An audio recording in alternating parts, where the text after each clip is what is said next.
Started.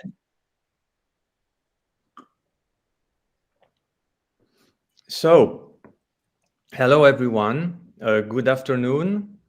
In my case, good morning, but okay, I'm a bit of an aberration because I'm in Europe right now, in Switzerland. So, today is the final session of our philosophy seminar for this semester.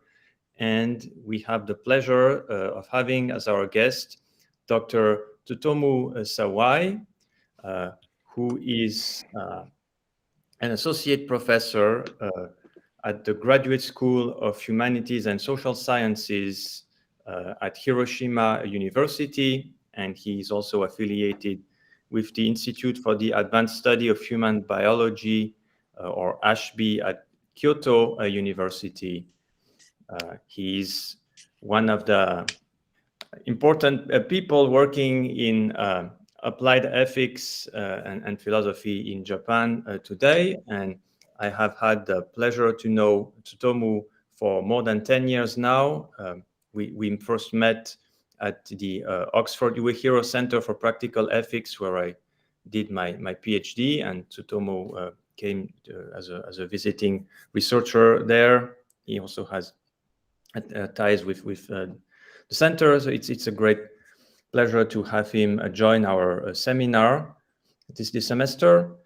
His research interests are in applied ethics and various areas, including synthetic embryology, human-animal chimera research, genome and epigenome editing, and last but not least, from the perspective of this seminar, neuroethics, various issues in neuroethics, and today he's doing a lot of work on human brain organoids, which is what he'll be talking to us about today. And he recently organized a conference in Kyoto on this topic, which I had the pleasure to attend. So I'm looking forward to his talk today, titled The Ethics of Human Brain Organoid Research. So Tsutomu, welcome to the seminar. The floor is yours. Okay, thank you very much, Alex, for the kind introduction. And thank you all for having me at the seminar. I'm very honored to be able to speak today. And as Alex kindly introduced, my current research interests lie primarily in issues concerning new and emerging technologies in practical ethics. Particularly topics on synthetic embryology, in vitro gametogenesis, in vitro organogenesis, human-animal chimera research, and genome editing technologies. So today I am going to talk about a part of my brain organoid ethics project, which is one of my current research interests.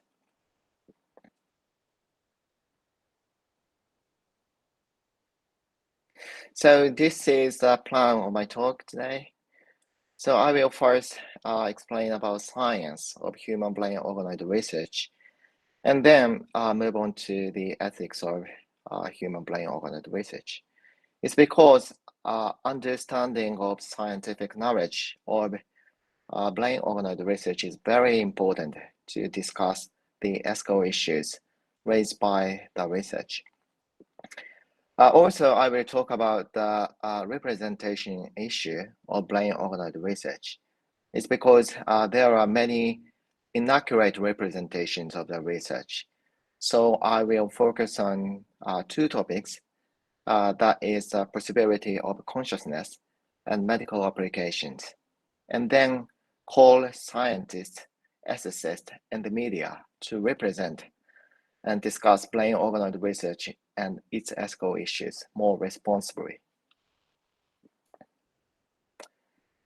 So, significant development in organoid technology have been made in recent years.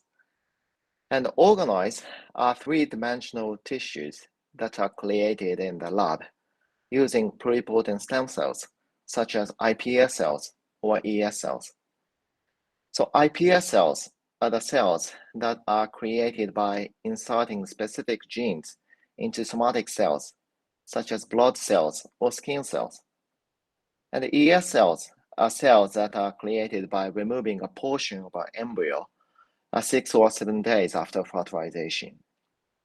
So in that sense, some would say human ES cell research is more ethically problematic than human iPS cell research because generation of human ES cells requires embryo destruction. Anyway, organoids can be produced for various human organs, such as the kidney and liver. And more recently, the organoid technology has also been used to create three-dimensional human brain tissues. So this is called brain organoids. This is a protocol for brain organoids published by Hideo Sakaguchi and his colleagues. And Hideo is one of my collaborators in my project. So the differentiation strategy from pluripotent stem cells, such as iPS cells and ES cells, is generally based on developmental process in vivo. So in vivo development, cerebral cortex lies on the most anterior part of the neural tube. So to introduce cerebral organoids, culture conditions should include anteriorization factor.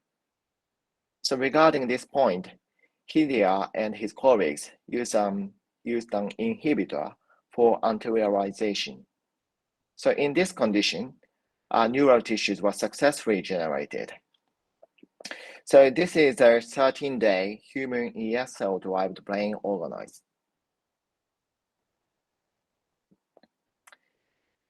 So this is also human ES-derived brain organoids, but this is on day 52. So this brain organoids was detected by expression of some markers. But interestingly, the neural epithelium was morphologically stratified into several layers, such as marginal zone, deep layer of cortex, and progenitor zone that was consistent with in vivo cerebral cortex. So this brain organoid is on day 74 and was taken with 3D imaging, three-dimensional imaging. The human brain is composed of various parts, and brain organoids have already been produced in various regions. They include, for example, cerebral cortex, hypothalamus, pituitary gland, cerebrum, hippocampus, and spinal cord. So these are proposed uses for brain organoids. As you can easily imagine, brain organoids can be used for investigation of human neural development and for disease in a dish. And these can be applied to drug development and drug screening. So brain organoids provide unprecedented opportunities to study human neural development and disease and can be a useful platform to screen drugs. Needless to say, animal models have been very useful, but there are human-specific features that cannot be recapitulated in lower species. And human monolayer cell culture, 2D cell culture, has been one approach, but it can't fully mimic 3D architecture, which is likely important for predicting clinical outcomes and finding effective drugs. In that sense, organoids are of a particular strength by providing accessible human 3D brain-like tissues that would provide a better platform to study neurological disorders. Also, many groups have already used host animals as means of maintaining the growth and maturation of human brain organoids.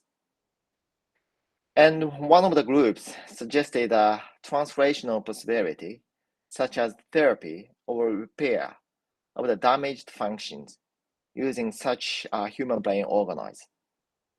But some of the scientists are very skeptical to the clinical translation, but it may be possible in the future.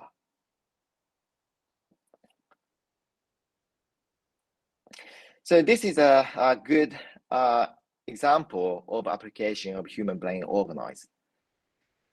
So as you can see, Zika virus outbreak demonstrated an early example of brain organoids as a powerful tool for disease modeling.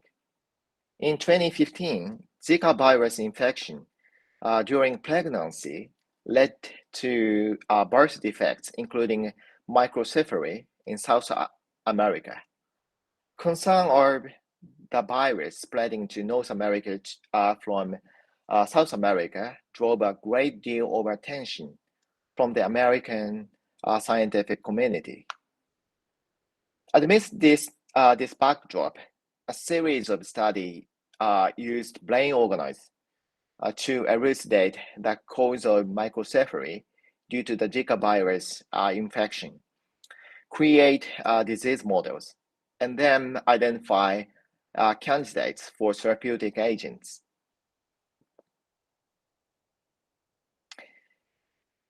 Despite the clear utility of brain organoids in humans, many challenges remain, including the incomplete recapitulation of brain structure, size, maturity, vascularization, lamination, and lack of input-output systems, external stimuli, and non-neuroectodonor cells. Currently, researchers are trying to tackle these challenges by comparing brain organoids to human fetal tissues to decipher the lack of developmental maturity and diversity, transplanting human brain organoids into animal brains for their host vascularization, slicing organoids for better layered organization, fusing organoids or spheroids, that is aggregated neural tissues, to make input-output systems, and adding non-neural ectodermal cells to create more complete cerebral tissues. These approaches have been under development, and many scientists to fully recapitulate the developing a human brain for better disease modeling. But at the same time, the ethical concerns that it raises have attracted increased not only scholarly attention, but also media attention, arousing public interest. So you might have already read this media article, but in 2019, ethical issues of brain organoid research was reported by The Guardian. It was very sensational because this says the current brain organoid research may have crossed an ethical line by introducing some research findings. As the media article pointed out, the ethical questions raised by previous studies can be categorized into three topics. The first one is a case that human brain organoids have interacted with other tissues. The second one is a case that human brain organoids have become integrated with an in vivo brain. The third one is whether or not brain organoids have consciousness by themselves in vitro. So I will briefly show you the concerns in turn. For the first topic, one paper reported brain organoids that possessed direct synaptic connections between cerebral neurons and photoreceptor cells, which responded to external light stimuli. But the direct connection between cerebral neurons and photoreceptor cells is different from the in vivo visual pathway. Also, activity in the visual field is combined with past memories by comparing it to memories stored in other areas of the cerebrum, and the processing of sensory experience is very complex. So the direct connection between cerebral neurons and photoreceptor cells does not necessarily mean the generation of brain-like tissues with vision. In that sense, current study is far away from the actual recapitulation of the complex visual system in vivo. But in the future, due to the progress of scientific technologies, it will be possible to generate the fusion of some region-specific brain organoids. And this would enable the construction of the full visual pathway and might potentially open ethical concerns related to an entire entity that is capable of visual perception and pain in vitro. So regarding the second topic, the series of transplantation studies of human brain organoids into the animal brain brought the ethical concerns regarding the creation of human-animal chimeras. One study showed vascularization of transplanted brain organoids from host brain and the function of transplanted organoids. Another study showed transplanted organoids provided better graft survival with neuronal differentiation compared with the transplantation of neural progenitor cells derived from human pluripotent stem cells. These studies didn't focus on the connection between the host and the graft through appropriate neural circuits, but a recent paper showed the axonal extension from brain organoids transplanted in the motor area to the spinal cord via the corticospinal tract, which is a major motor-related circuit in the brain. So once the appropriate neural circuit is formed from transplanted organoids, the host with chimeric brain might have functional contribution from the transplanted human brain organoids, and then possibly leading to enhanced and acquired ability that doesn't exist originally. Moreover, transplanted brain organoids could disturb the host brain activity through a natural activation or inhibition. So this kind of topic has a similarity with the ethical concern regarding the creation of chimeric animal brain by blastocyst complementation technique. So blastocyst complementation is a technique in the human pluripotent stem cell injection into animal embryo and then have an animal individuals. That has been conducted by some scientists in Japan and other countries in the world. Anyway, so the existing model might have already created a chimeric brain that has abnormal cognitive function, which should be carefully characterized scientifically and brought to ethicists' attention for future consideration. So regarding the third topic, the studies that revealed brain organoids activities have opened the possibility of the generation of consciousness in vitro. Some recent studies have focused on detecting complex neural activity consisting of synchronized oscillation with individual firing in neural networks that was conducted by collaborator. One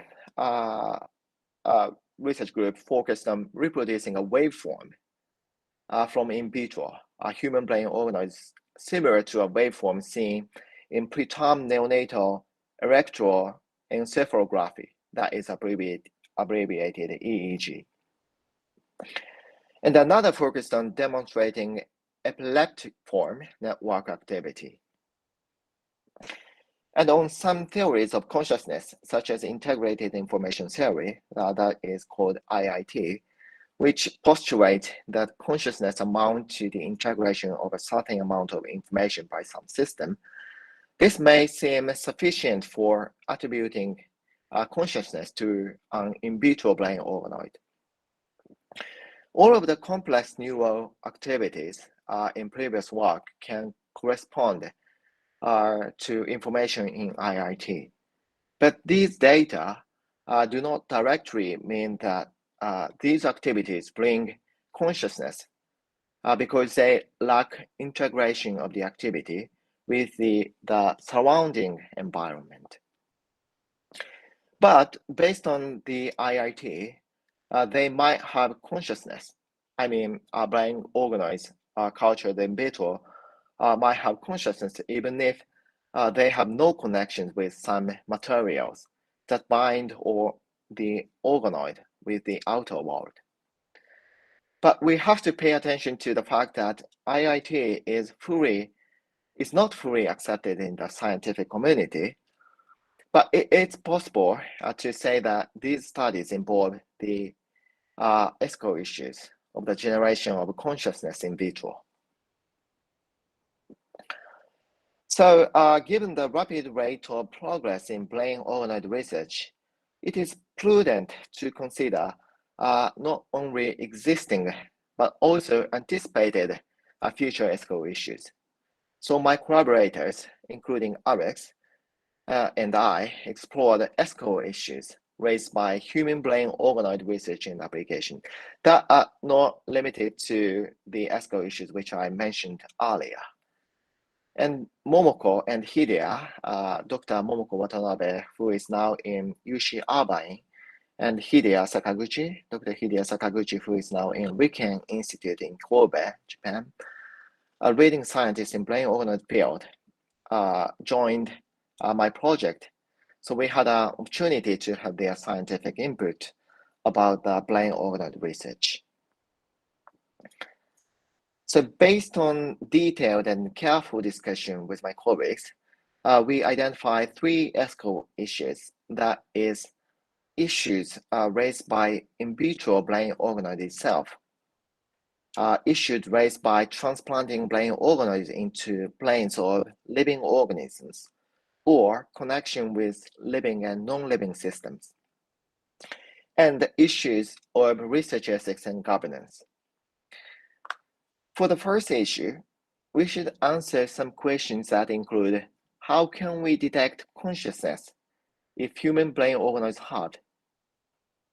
Which conscious experience is morally important when treating human brain organoids? How important body is to human brain organoids? What are ethical implications if they develop self-consciousness or sophisticated cognitive capacities in the future? For the second issue, we should answer some questions that include, to what extent human brain organ transplantation into animals ethically permissible? To what extent human brain organ transplantation into living and non-living systems ethically permissible? And is it ethically permissible to transplant human brain organoids into humans in the future? If that's the case, what conditions?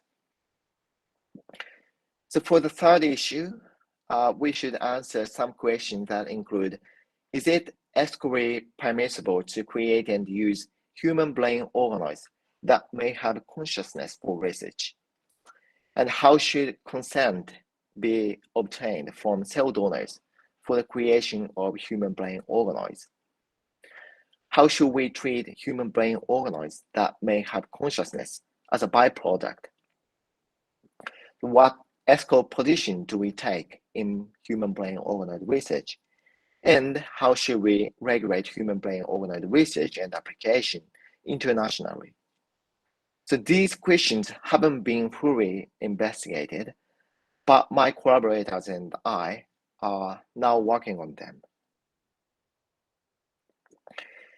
This is the overall picture of my brain organoid ethics project. And actually, this is a four-year project, and I have 2 more years in this project. So this project consists of 3 steps. The first one is to identify ethical, legal, and social issues raised by human brain organoid research and application.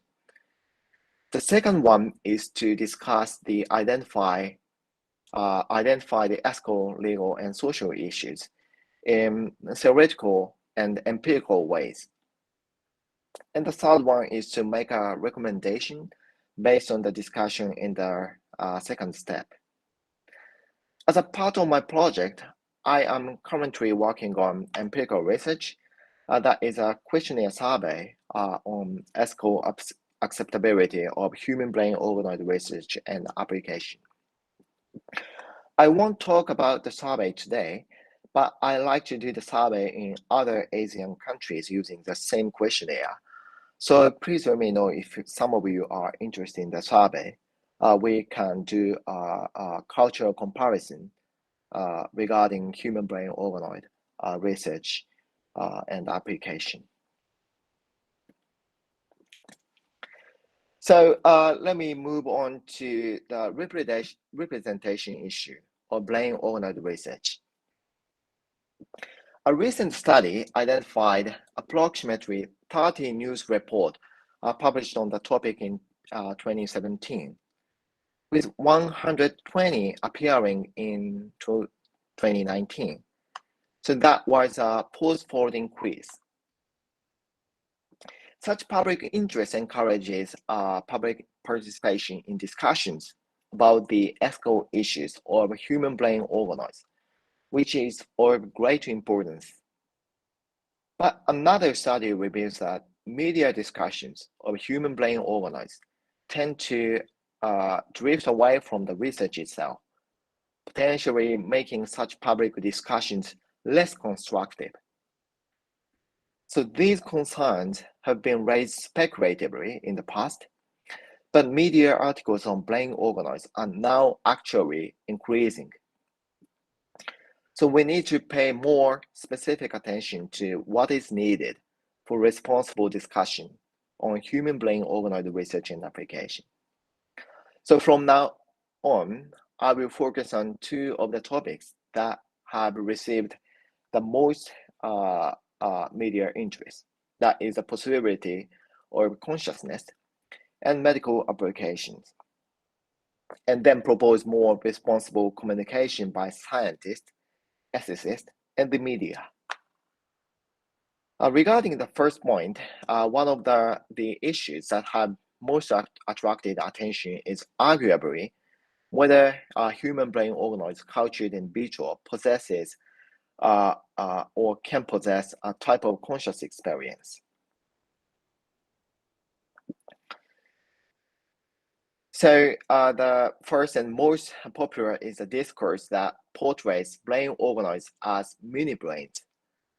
One study which showed that long-term cultured cortical organoids showed that long-term cultured cortical organoids have the potential to acquire developmental features corresponding to the postnatal stage of the human brains, has been reported in the media under the headline, "Mini brain organoids growing in lab, mature much like infant brains." Another recent study, which created brain organoids containing gene variants derived from Neanderthal, was presented under headline, "Neanderthal-like mini brains created in lab with CRISPR." So these headlines hint that a miniature version of full infant or Neanderthal brains had been created so far.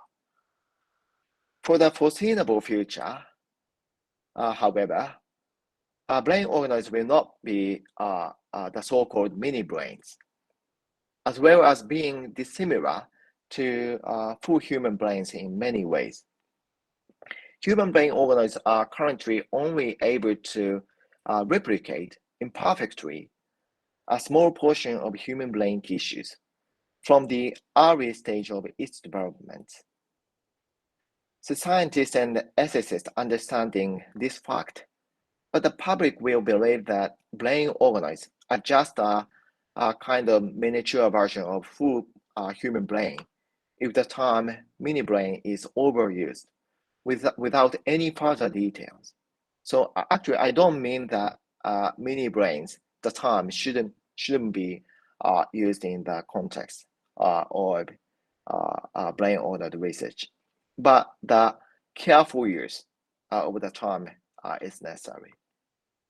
So such intuitive terms are partly inevitable to explain about complicated scientific findings.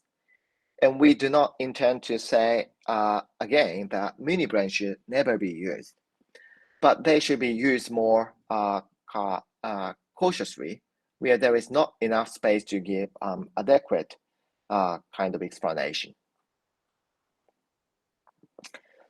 Second, some discourses portray brain organoids more directly, as if they already experience some kind of mental state.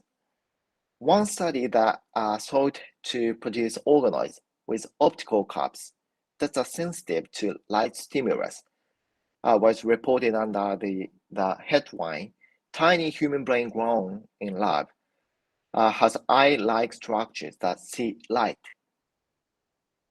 Although the meaning of the word "see" is qualified by the use of quotation marks, such a headline gives the impression that the brain organoids can acquire the capacity for sight.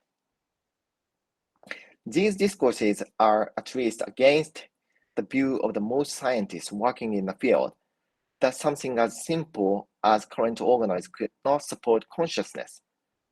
That is evidenced by the 2021 guidelines of the International Society for Stem Cell Research.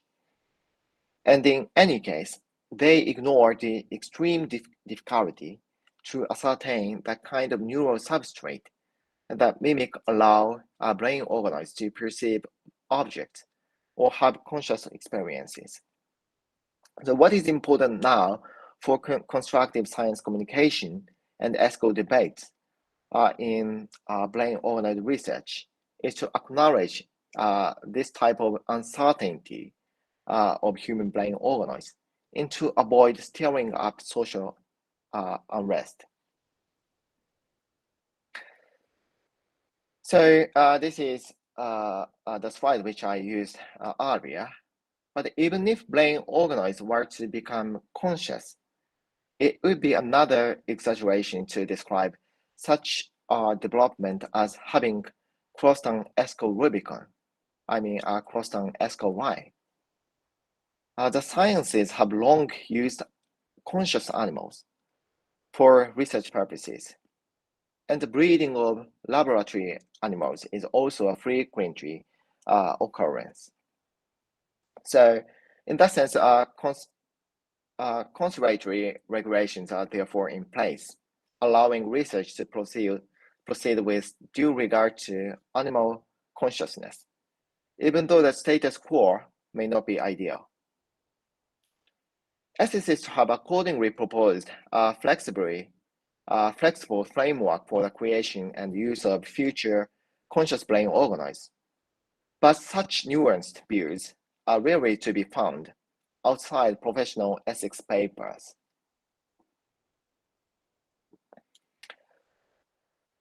Both types of discourses portray brain organoids as being much closer to a full human brain than they actually are. That is a trend that can cause society to perceive brain organoids as being far more threatening and having greater moral significance than they actually do. This could result in public distrust in research, detracting from its beneficial applications or generating antipathy towards them, or even the strict regulation of brain organoid research. And very interestingly, recent interview studies suggest that citizens have more concerns about brain organoids, especially in terms of consciousness, personality, and cloning. So human brain organoid research that is related to these aspects will require more careful reporting. in the media.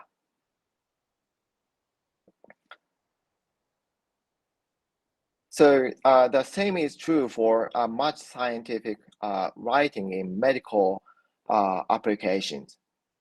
Actually, there are various concerns relating to the emergence of such clinical applications, which will be limited to certain classes of neurological applications and neurological disorders for the foreseeable future.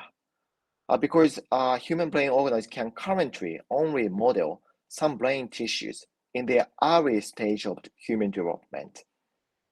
For diseases that originate at this point, such as microcephaly caused by Zika virus, brain organoids research has contributed to pathological and physiological understanding and drug discovery. But I'd like to emphasize that using brain organoids to model diseases with late onset or diseases that do not involve the structural malformation of neurons is challenging. The research itself is undoubtedly important, but the headline, like gene-edited brain organoids are unlocking the secrets of autism, seems to exaggerate the role of brain organoids in autism spectrum disorder, ASD research. So as the technology for culturing brain organoids advances, models more closely resembling the full human brain may become available in the future, but this will increase ethical challenges relating to the question of consciousness of human brain organoids in vitro. Ignoring these various complexities carries risks, while suggesting that brain organoids will have potential clinical applications for a range of diseases. Moreover, inaccurate representations of research using brain organoids may also run the risk of reinforcing neuroessentialism with society. As psychological studies show that people, including medical practitioners and patients, who attribute the causes of mental illnesses to the brain, evaluate the prognosis for such illnesses pessimistically. And such pessimism can also reduce the effectiveness of standard treatments. This pessimism decreases when patients know the neural biological factors are not decisive. Accurate scientific information may not be respectful to patients. One study has shown how several papers represent ASD as being pathological through their wording as well as their diagrams.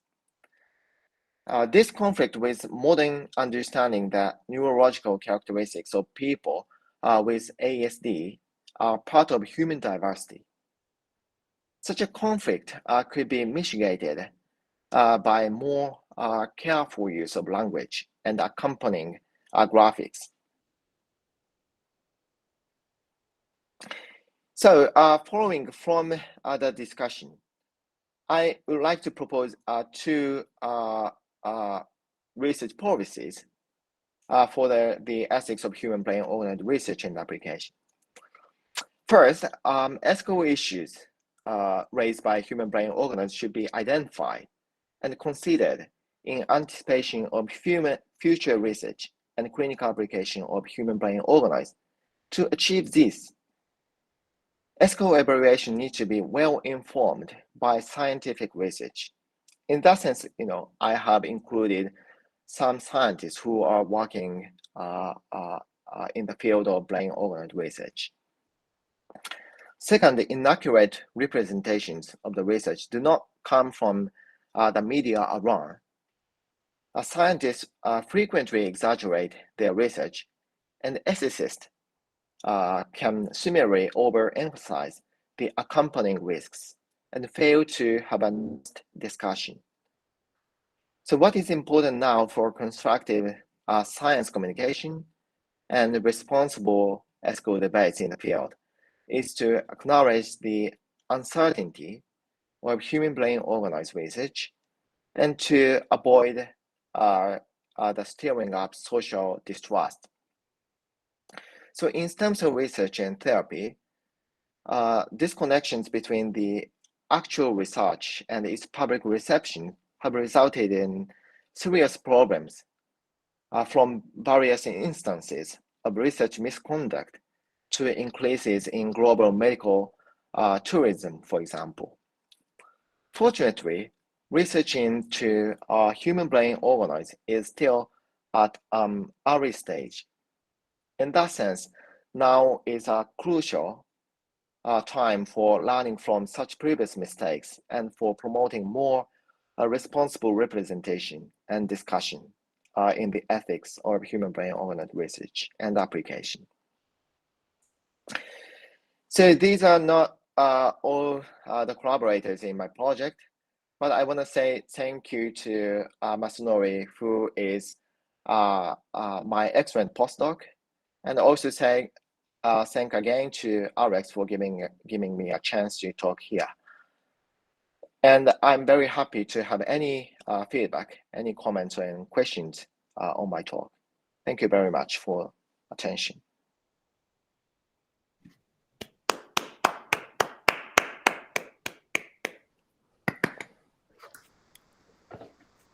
Okay, thanks so much, Tsutomu.